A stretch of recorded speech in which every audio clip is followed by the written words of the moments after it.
Welcome to Kenton's videos. Enjoy the video. In this video, I will review crypto Visa cards in Canada. We'll explore how these cards function, allowing you to spend your digital assets just like traditional money. We'll also look into the types of rewards you can earn, which often come in the form of cryptocurrency or stablecoins. Understanding the fees and exchange rates is crucial, as these can differ quite a bit among various card providers. One of the main draws of crypto Visa cards is the potential for attractive rewards.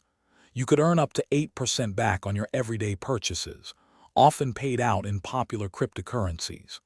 Beyond cashback, some cards provide additional perks, such as complimentary subscriptions to streaming services. The convenience of instant conversion, turning your crypto into fiat currency right when you make a purchase, is a significant advantage. While the benefits are appealing, it's important to be aware of potential drawbacks.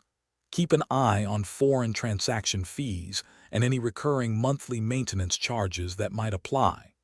The inherent volatility of cryptocurrency prices means your card's value and spending power can fluctuate. Additionally, some cards require you to stake a minimum amount of crypto, which locks up your assets for a period. So, is a crypto Visa card worth it for you? To decide, carefully evaluate your personal spending habits and your current cryptocurrency holdings. It's crucial to compare the reward rates offered against all associated fees from various providers. Also, consider the long-term stability and reputation of the card issuer. For many, the benefits outweigh the costs, especially if you're already active in the crypto space. Make meal prep easy with these leak-proof containers, among other deals. Thanks for watching. Consider subscribing if we helped you.